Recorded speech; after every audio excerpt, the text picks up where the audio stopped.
Boundaries. One of the things that's so important for you is to enforce your boundaries. And we're going to talk about how that gets done now. All right.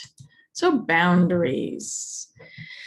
Well, the only people, I love Louise Hay, who get upset by you setting boundaries are the people who were benefiting from you having none. So it's time to set boundaries for yourself. Oftentimes, boundary comes when people ask you to do something you don't want to do, or you're doing something you really don't want to do, or you're allowing other people's needs supplant and override your own needs. And those are the reasons why we need to have boundaries. And the universe has a great sense of humor. It's going to test you setting boundaries, especially if you've never set boundaries before. It's going to, like every 2-year-old, want to test that boundary over and over. And it's up to you to keep firm on your boundary. Okay? So, like anything that's brand new, and if you haven't done it before, it's going to feel awkward and uncomfortable.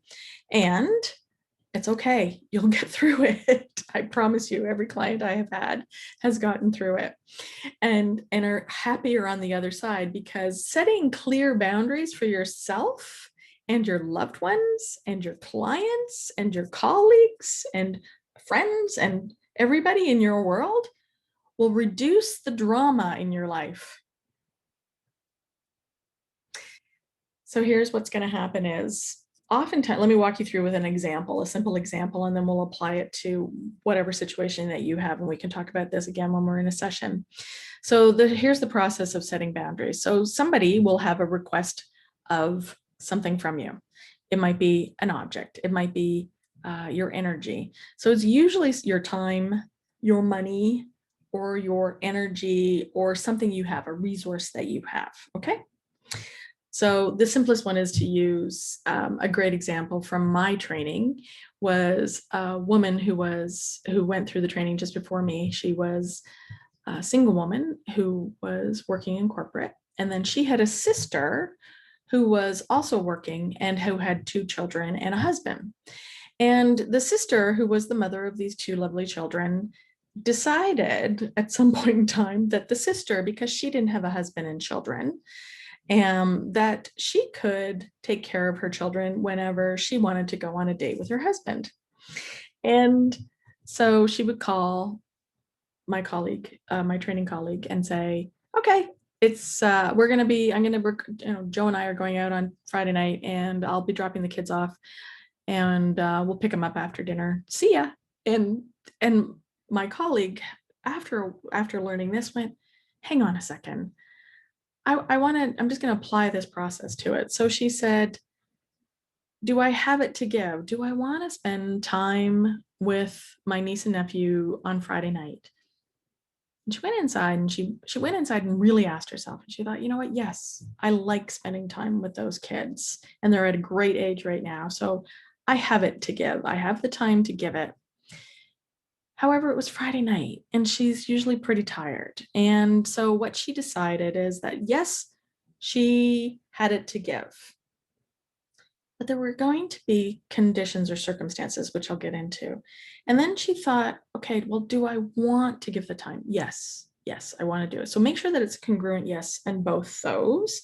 If it's not congruent yes in both of those questions, after both of those questions, it can be a congruent no. And remember, no is a full sentence. There doesn't have to be a sorry after it. There doesn't have to be a reason, because remember, they're asking for something from you. So you can say no.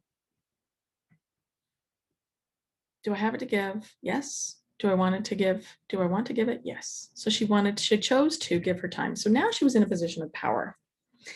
Well, then she called her sister up and she said, okay, I'm happy to watch the kids on Friday night. Here are the circumstances. Drop the kids off at 7 p.m., not before. Make sure that they're bathed and in their pajamas. And because it's Friday night and I'm tired as well after working the week, please bring a pizza.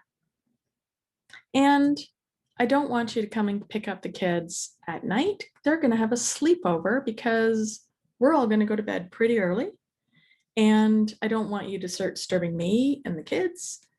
Come between 8 and 10 a.m. on Saturday, and we'll have a nice breakfast. And the sister, you can imagine, was not happy about this situation, not happy at all, because my colleague had never resisted. She had always just said yes resentfully, but she had said yes and taken the kids and enjoyed taking the kids, but was always felt put upon and didn't fully enjoy being taken advantage of. And the sister was really upset and hung up the phone. And my colleague was shaking a little bit, like, oh goodness, uh-oh. But she wasn't going to change her mind because she was trying this new process. Not too long later, the sister called back and said, what do you want on your pizza? And from then on, she respected this woman for having set the boundaries. They had a conversation about it and everything, and the relationship is fine. And the sister realized that she was taking advantage of my colleague. So most people will not like it for the first time you say no. They might get a little huffy. They might try and test it, your boundary, by doing other things or saying something or snickering about it, depending on them. You've got to let it not bother you. You've got to just let it roll off and realize that you need to keep setting these boundaries. And again, the universe will test you up to 3 times, because like every 2-year-old, they need to test it up to 3 times before they just know that that's the way things are. The other thing is I've talked to you about the under what circumstances. Here's the biggest part of setting boundaries is the consequences. So my colleague had to, in that situation of the babysitting, she had to be fine with the fact that the sister might never bring the kids back over for babysitting.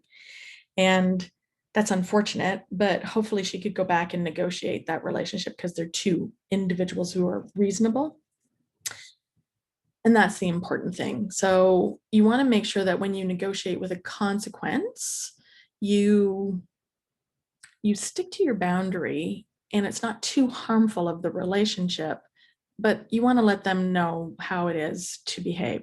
So for example, one of the things that you're going to find is, for example, when I sent you the first email, I put in there a consequence. You need to watch these first 4 videos that I sent you in the email. And if you didn't, we were going to have to reschedule the first session. And like do that, this is what you have to do for your highest and best good. And the consequences is if you don't watch them in advance, then we will have to reschedule the session. Now, because I stated it in the agreement, you knew this is the way things are going to go. And if I hadn't mentioned it in the agreement with the consequence at the beginning, you would have been shocked, wouldn't you, if I had all of a sudden just canceled the first session and told you at that end, said, well, you didn't watch the first 4 videos. And you would have said to me, well, you never told me I didn't have to watch the first 4 videos, or we were going to move the session. So that's what I mean by a consequence. So letting somebody know, it's just neutral. It's just, hey, you got to watch these four videos so that we can have the first 4 sessions, because I'm setting you up for success and giving you the frames and the foundation for how we're going to work together. And by not sharing the consequence with you, if I all of a sudden had to just stopped, that wouldn't have been fair, and that would have created drama. So setting the boundary, setting the circumstances, and stating the consequence. If you don't, then this will happen. Then it just reduces drama and makes everything much more neutral and much easier. So good luck with setting boundaries. We'll be talking about this, I'm sure, as you progress through this program with me. I'll see you in the next one.